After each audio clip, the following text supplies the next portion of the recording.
Efésios capítulo 4, querido. Tema de hoje, tema de hoje, mentes de Cristo. Amém? Eu quero orar antes. Pai, a tua palavra vai ser lida. Eu não sei como está o coração dos meus irmãos, como é que está a mente deles. Eu não sei como, eu não vou dizer que eu deixei a mente deles depois dessa palavra, mas quando nós aceitamos o Senhor, nós aceitamos uma vida correta, uma vida aonde o Senhor mostra através da sua palavra que até um pedaço de madeira, um pedaço de pau era importante para o Senhor, como aquela vara de Moisés. Quanto mais viver em comunidade em cima de uma palavra do Senhor. Então, Pai, eu não sei como esses irmãos receberam essa palavra, eu não sei como o coração desses irmãos estão agora, mas eu oro para que, em nome de Jesus, o Senhor venha apacentar, Pai. Espírito de agito, espírito de confusão, espírito contrário ao Espírito Santo de Deus, ao Espírito de Cristo, como nós lemos algumas semanas atrás. Em nome de Jesus, todo espírito contrário ao Espírito de Cristo seja repreendido deste lugar, seja repreendido da mente e do coração dos meus irmãos. Pai, apacenta agora, acalma, aquieta a alma de cada um de nós, para que nós possamos entender, compreender o que é ter uma mente de Cristo, Pai.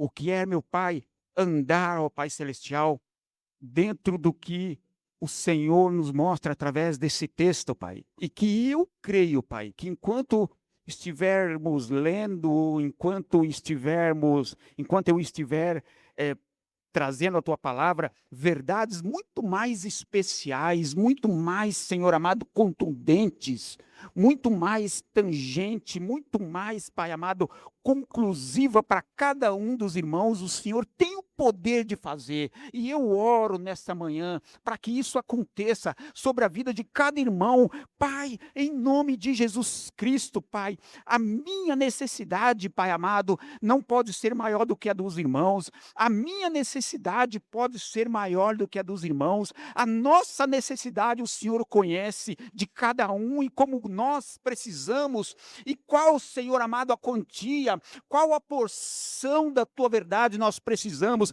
Então eu oro que enquanto, meu Pai, eu prego, eu trago essa palavra, o Senhor traga mais verdades ao coração dos irmãos que aqui estão, para que, meu Pai amado, eles sejam alimentados, para que eles sejam fortalecidos e que vença, Senhor amado, toda a tribulação que eles estão passando, seja uma tribulação real, palpável, tangente, como seja, meu Pai, uma tribulação mental. Em nome de Jesus, Pai, traga cura à mente, ao corpo, ao físico. Pai, em nome de Jesus Cristo, vem e faz com que a tua luz brilhe em cada um de nós e que não haja trevas alguma sobre nós nesta manhã. Em nome de Jesus Cristo, aplauda ao Senhor, queridos. Efésios 4, versículo 23, querido, diz assim, eu não sei que versão é essa. E a, re, e a renovar-vos pela transformação espiritual da vossa mente. E a renovar-vos pela transformação espiritual da vossa mente. O texto ele disse renovação, o texto fala de renovação e não de troca, ok? Deus nunca vai trocar o seu coração. Deus nunca, e quando a Bíblia fala coração, é mente, é pensamentos. Deus nunca vai trocar o seu pensamento. Deus nunca vai tirar os maus pensamentos de você. Ele não vai fazer isso. Não é o que a Bíblia mostra. Não é o que a Bíblia mostra, não é o que eu consigo enxergar através até da caminhada de Jesus como um homem, e queridos, deixa eu falar, como um homem perfeito. Não é o que eu consigo enxergar. Então a Bíblia, o texto, ele não fala, ele não, ele fala de renovação, não de troca. Essa semana alguém me pegou e falou assim: eu achei que era apelido seu, que alguém tinha colocado o apelido seu de pastor. Mas você é pastor mesmo? O radar estava falando que você é pastor, mas é que você você tem um cabelão grande. É que você está falando para mim. Deixa eu te ajudar. Você está falando para mim que eu não sou esquisito. É isso que você está falando para mim. Porque a maioria elas são esquisitas. Deus pega um surfista, Deus alcança o surfista, e o surfista tem a maneira própria de se vestir, porque faz parte da personalidade dele, aquilo é ele, aí o cara, o Senhor alcança aquele surfista, aí amanhã o infeliz aparece ali de gravata e terno, se sentindo todo preso, porque é uma roupagem espiritual. E a gente não vê isso acontecer com Jesus. Muito pelo contrário, para identificar Jesus com aquele cabelo, com aquela vestimenta no meio de outros, das outras pessoas, vai lá então, Judas. Você precisa beijar ele. Pô, mas os judeus se beijam, é o ósculo santo. Então como é que foi isso? Chegou, beijou os outros discípulos no rosto, e o mestre você beija na mão. Aí na hora que chegou, beijou um, beijou outro no rosto, e chegou em Jesus, beijou na mão e falou assim: é aquele mal acabado. Como é que a gente ia adivinhar? O cabelo é igual, a roupa é igual. Ele não se veste como os outros mestres. E como é que a gente ia adivinhar? Então, a Bíblia está falando de renovação e não de troca. Vocês estão entendendo? Para de se espelhar nos pastores. Pastor nenhum do mundo é patamar para você se espelhar. Nós temos que nos espelhar. Não perca a sua identidade, meu irmão. Você está entendendo o que eu estou falando? Não perca a sua identidade. Permaneça. Permaneça. Deixa que Jesus, que a palavra, renove a sua vida. Porque a mesma roupa, da mesma forma que o terno e gravata, diante do Senhor possa se tornar alvo como a neve, as roupas de um surfista pode ser transformada em alvo como a neve. Jesus tinha a roupa, como está lá no Museu de Roma, até os dias de hoje. Jesus, o representante de Roma, existe um mutim, e quem lidera é Jesus, o que se veste de acordo com os nazarenos. A Bíblia fala para mim, no texto que eu li a semana passada para vocês, que a roupa dele ficou brancas, de um branco que não existia, nenhum lavandeiro, ninguém poderia branqueá-las como elas estavam, como um relâmpago. Então, querido, não é só o terno e gravata que pode ser branco como a neve, a roupa de surfista também pode. Não deixe de ser quem você é. Isso está fora da pregação. Não era isso que eu ia falar. A Bíblia fala de renovação, não de troca. Sabe? Portanto, Deus ele vai tirar, Deus ele não vai tirar o seu coração, a sua maneira de pensar, ou ele não vai ele não vai tirar de você a forma que você enxerga as coisas e colocar em você a maneira certa de enxergar, a maneira correta de pensar. Não fala isso a palavra de Deus, não mostra isso a palavra de Deus. Porque isso se chama possessão. E só existe um ser desprezível que toma as pessoas como um cavalo.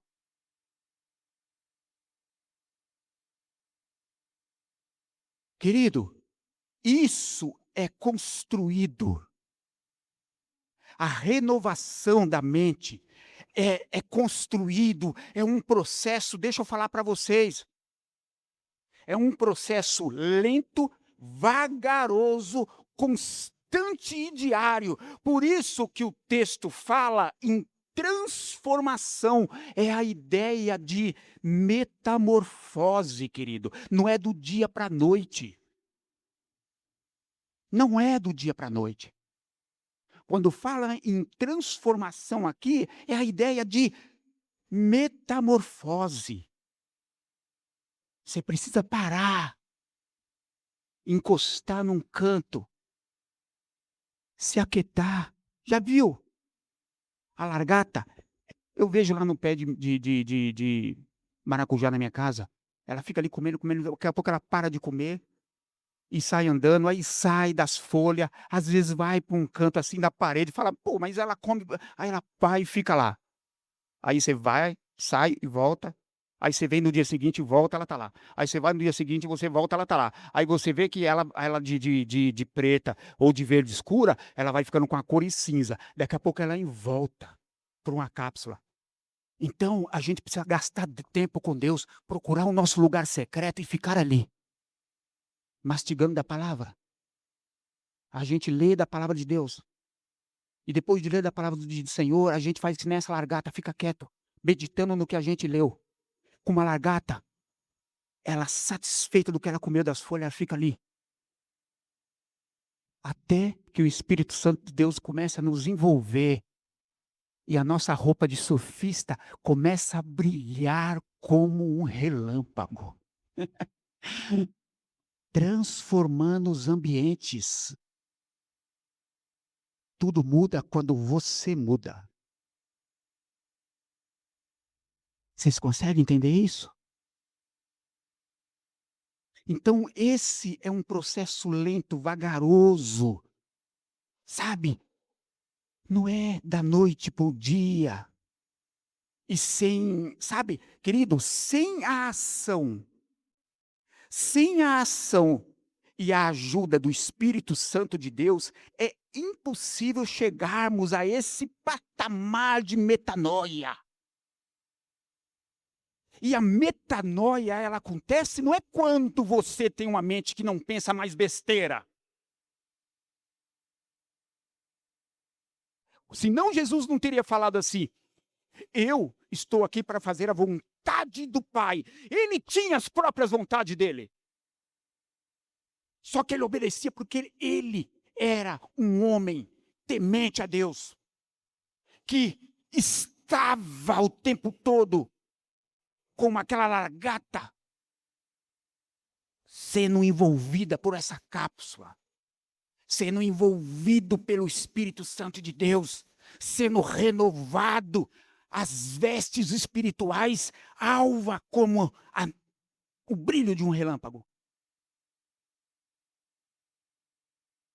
Então é impossível chegar a esse patamar, a esse nível de mentalidade, a essa metanoia, sem a ajuda do Espírito Santo de Deus. Sem gastar ou sem ganhar tempo com ele através das nossas devocionais. Paulo fala algo muito legal e importante no versículo 17, desse mesmo capítulo que nós lemos, que diz assim: assim, eu digo a vocês, e no Senhor, insisto que não vivam mais como os gentios, que vivem na inutilidade dos seus pensamentos. Olha o que Paulo fala. No Senhor insisto com vocês. Ele está falando, eu tenho autoridade para pedir para que vocês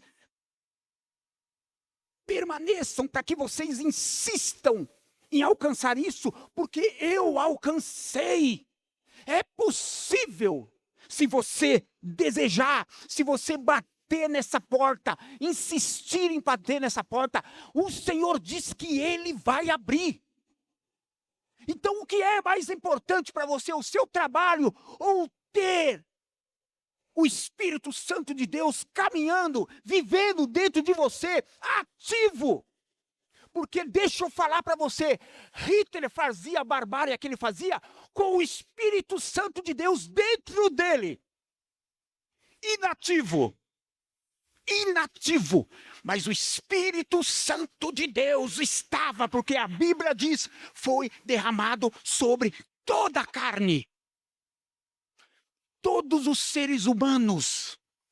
Quando diz que foi derramado sobre toda a carne, a Bíblia está falando, todos os seres humanos foi comprado por Deus. Satanás não pode mais fazer nada sem autorização de Deus. Então Paulo diz, assim digo a vocês, no Senhor, insisto. Esse versículo me leva a um outro versículo, em Tiago 3,15, que diz assim, esse tipo de sabedoria não vem dos céus, mas é terrena e é espiritual. Que loucura! Que loucura! Tiago, ele está sofrendo de... Ele está louco, Tiago. Ele está falando que não vem dos céus, é terrena, mas é espiritual. Ele é louco e é demoníaca. Esse versículo me levou, esse versículo aí que nós lemos aqui, do versículo 17, que a gente leu aqui de Efésios 4, ele me levou a esse outro versículo, porque Paulo começa dizendo, e no Senhor insisto, ou seja, viver fora do corpo, fora da obediência de Deus, é inútil e diabólico. Por que é inútil? Porque não glorifica a Deus. Porque não glorifica a Deus. Porque não é obra do Espírito Santo de Deus dentro de você. Porque não é obra de uma obediência em seguir e estar em Cristo. Para obedecer, nós precisamos também estar. Olha que loucura!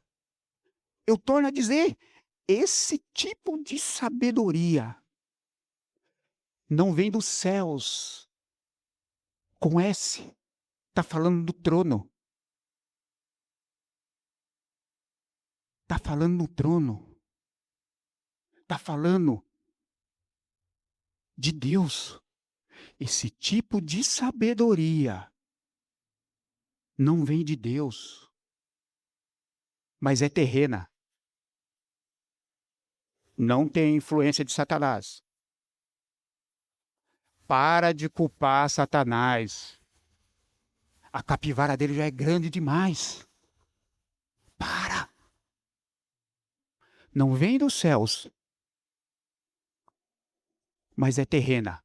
Não tem a ver com Satanás, mas é espiritual. Porque faz parte da queda. Todo processo ruim é fruto de uma desobediência lá no céu, lá no Éden. Lá no Éden. Mas é espiritual. Aliás, não é espiritual, porque é esse processo do Éden. Ok? É esse processo do Éden, mas é demoníaca. Então, não servir a Deus, não estar em Cristo, já é um grande problema. Uma pessoa nascer, ela já está num grande problema. Já está num grande problema. Porque tudo o que ela faz não glorifica a Deus. É o que Tiago está falando aqui. É diabólico. Porque o desejo e a ânsia que Adão tinha antes de cair se satisfazia no fim da tarde, onde ele sentava com Deus. E Deus o ouvia e ele ouvia Deus. E ia crescendo em conhecimento. Esse versículo mostra que nós precisamos mais do que nunca ter o nosso tempo diário com Deus.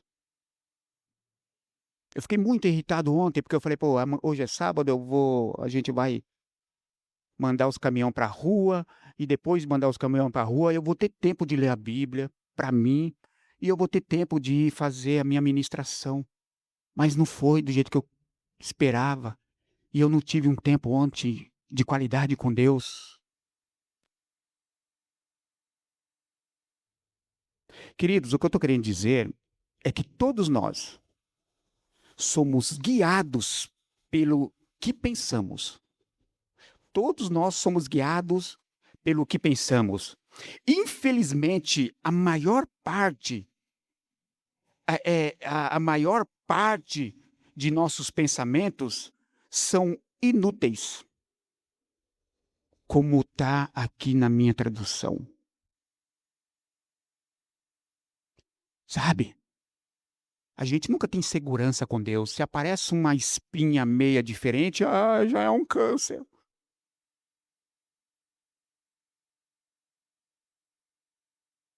Se o cônjuge olha para o lado, já está me traindo. Se o filho quer sair para dar um rolê com um amigo, já vai aprender o que não presta. A gente sempre tá.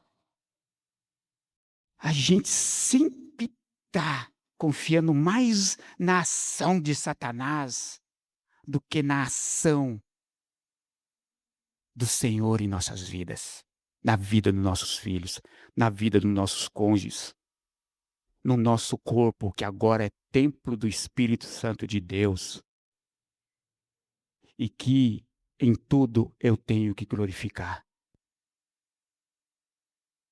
Uma outra tradução, querido, a minha está aqui como pensamentos inúteis. Outras traduções está, por exemplo, pensamentos fúteis. Ou vaidade da nossa mente. Sabe? É fato que se não for em Cristo, né? O fato é que se não for em Cristo, como Paulo fala, né, no versículo que nós lemos, é inútil, é diabólico, porque não louva a Deus. Até para ensinar, nós temos que estar em Cristo. Porque a palavra que Satanás falou para Jesus era bíblica. Mas se nós só falarmos da Bíblia, sem estarmos nele, como Paulo falou, é inútil. Não glorifica Ele. Nós temos que obedecer Cristo em tudo. Deus estava falando para Moisés, aquela vara tem que estar com você. As pessoas acham que está no culto. Não importa, porque Deus entende, Deus não entende. Se Deus sabia que aquela vara tinha que estar na mão de Moisés, porque Ele não vai se importar que você não faça parte do corpo do filho dele que morreu por você? Pelo amor de Deus!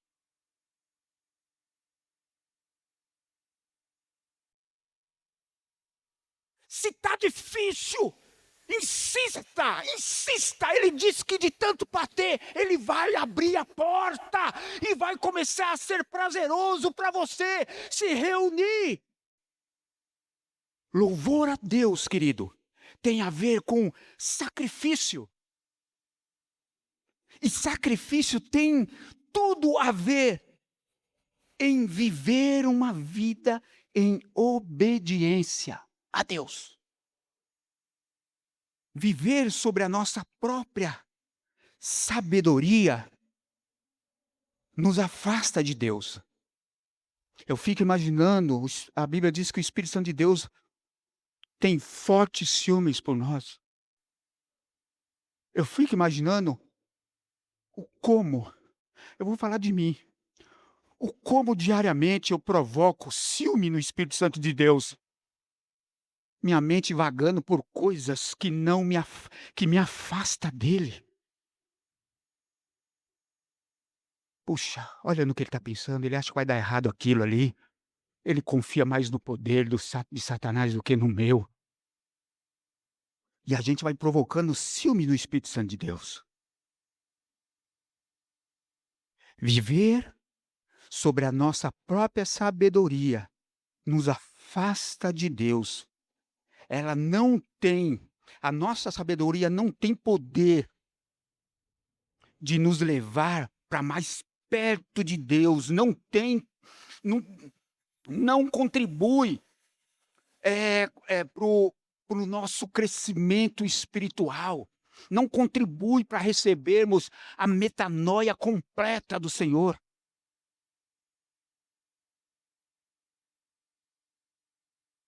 É só pela metade. Tiago, capítulo 4, versículo 17, vai dizer que as maiores guerras que travamos acontece justamente na nossa mente. Ok? É isso que Tiago vai falar. As maiores guerras, elas são travadas aqui. O que isso quer dizer para mim e para você? Que a Bíblia tem razão. É impossível a nossa mente não vagar em pensamentos ruins. Sabe? É o que a Bíblia vai dizer, mente é o que a Bíblia vai chamar de coração. Em um outro texto vai dizer que o nosso coração existe exatamente uma doença incurável. Está lá, querido, em Jeremias, capítulo 17, versículo 9. Vai lá olhar. Vai lá olhar. Diz que o nosso coração existe uma doença incurável. Satanás não precisa tocar na sua mente para você pensar pensamentos ruins. Não que ele não faça, ele faz. Mas ele não precisa. Porque nós já somos manipuladores, egoístas por natureza. Eu olho pela vida do Marquinho, ele manipulando a Bárbara, e ele dá risada quando ele consegue manipular e fazer com que a Bárbara pegue o Davi e castigue o Davi, ele fique com o brinquedo. E só que você assistindo de longe, você vê que foi tudo uma manipulaçãozinha assim. Aí o coitado pega outro brinquedo, ele dá um jeito de ficar com o brinquedo que o Davi pegou. Desde a infância. Ou seja, o que a Bíblia está dizendo é que esses tipos de pensamento nunca vão se apartar de nós. Esse tipo de pensamento nunca vai se apartar de mim. Por isso que o texto fala em transformação, é algo paulatino, constante. Você lembra, querido, quando eu falo que nós somos vasos intermináveis na mão de Deus, tem a ver com isso aqui. É a mão do Espírito por dentro e a mão dos irmãos por fora. E essa mão por fora, ela é muito pesada. Ela machuca. Às vezes ela traz ira. Mas Paulo diz: suportai-vos uns aos outros. Sabe o que isso quer dizer? Que o seu medo, as suas dúvidas são legítimos. Que tudo isso que você sente, sabe, esses medos, essas dúvidas, é que Deus, ele compreende. Ele compreende tudo isso que nós passamos. E mais, querido, e mais, tá? Ele te aceita com o seu medo, com as suas tristezas, com as suas angústias, e até com a sua dúvida. Ele te aceita como? Trabalhando para Ele, estando com Ele, sem que as suas vestes sejam manchadas pelo pecado. Sabe como eu sei disso? Que é quando ele olha para Jesus e vê ali no Getsêmani, Jesus passando por todos esses sentimentos que eu acabei de falar para você. Nossas mentes têm as suas inclinações e também as suas vaidades. Sabe o que é vaidade? Todo pensamento que é paralelo ao original.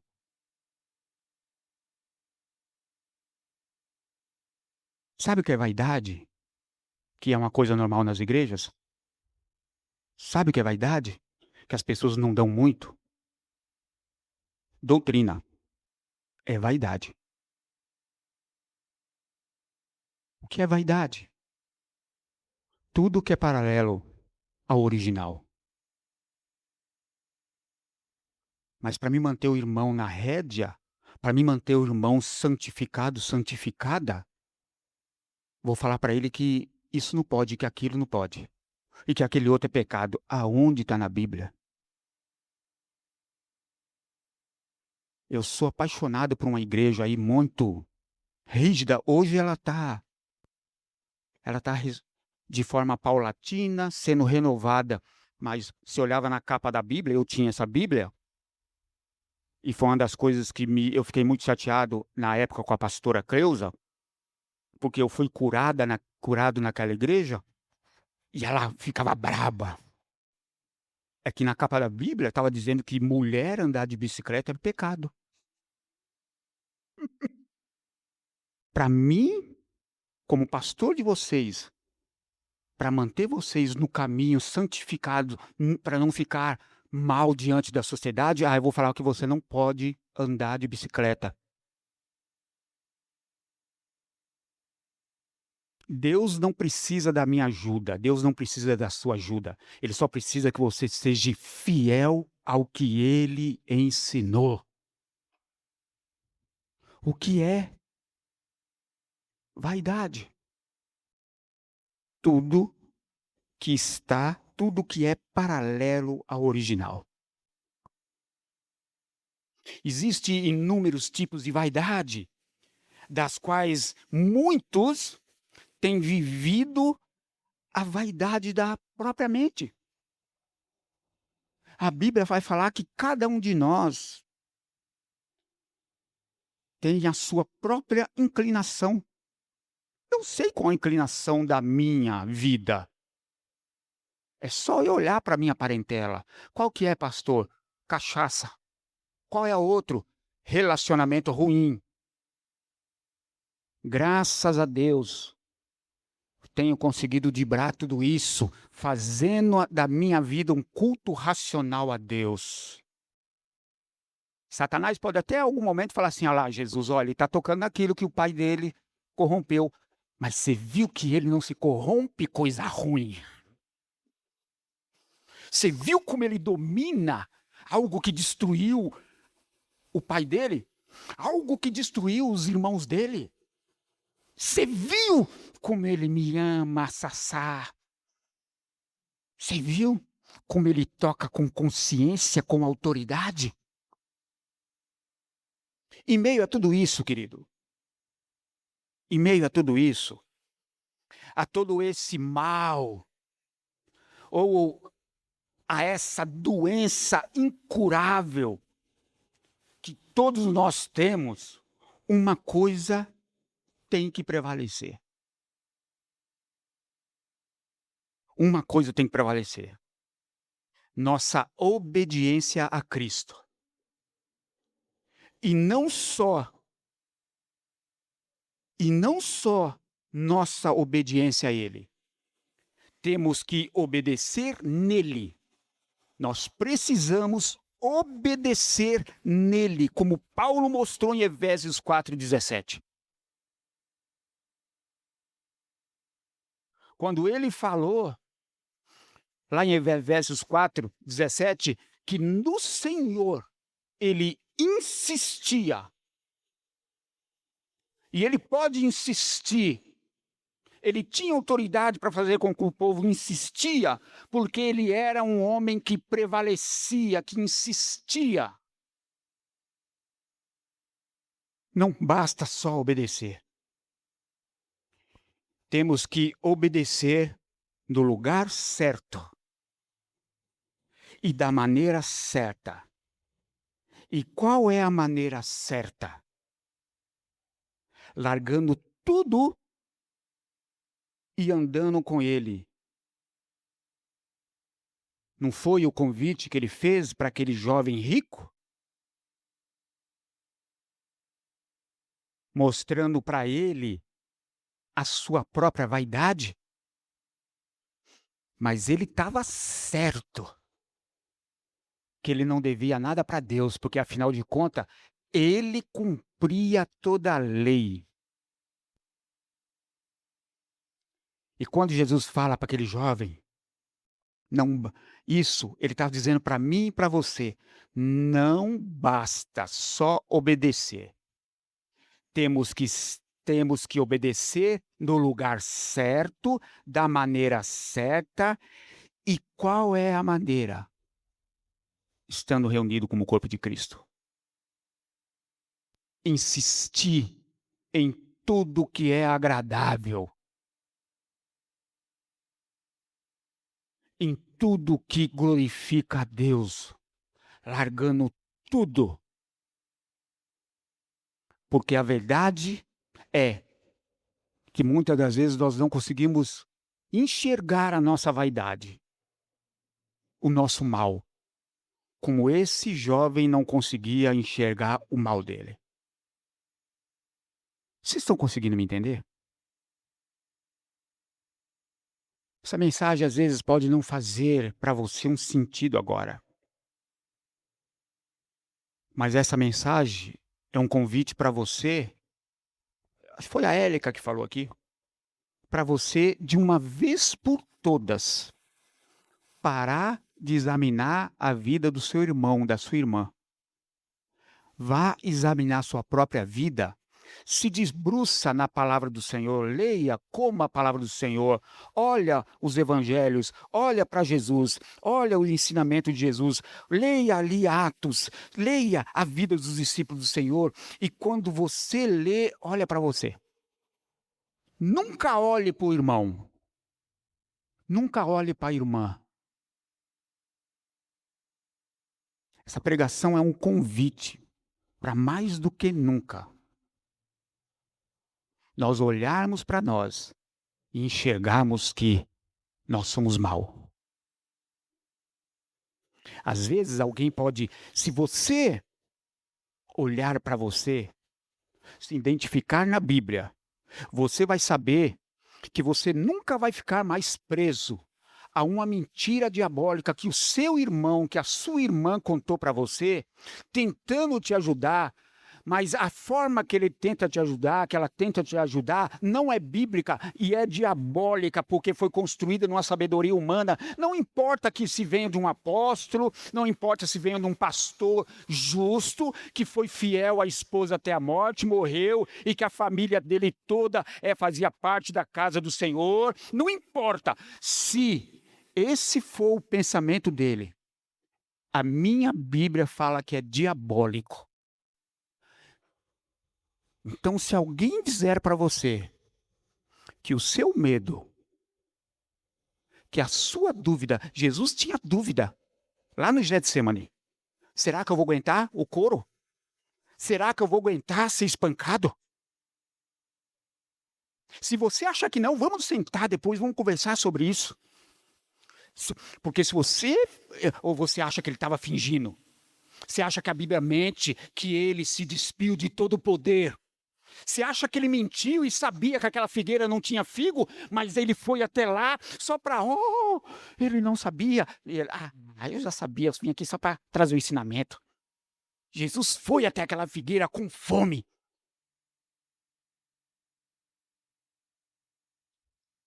Jesus estava com medo. Jesus estava com dúvida no Getsemane. Será que eu vou aguentar?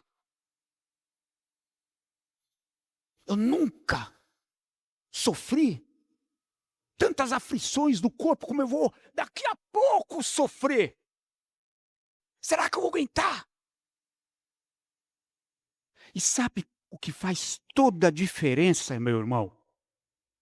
É que, através de toda a sua preocupação, de todo o sentimento legítimo de um humano, que Jesus era perfeito, porque o medo é legítimo, a dúvida é legítima. É o que a minha Bíblia mostra. Que através de todos esses sentimentos legítimos de um ser humano, perfeito ou não perfeito, uma coisa tem que prevalecer e que faz toda a diferença.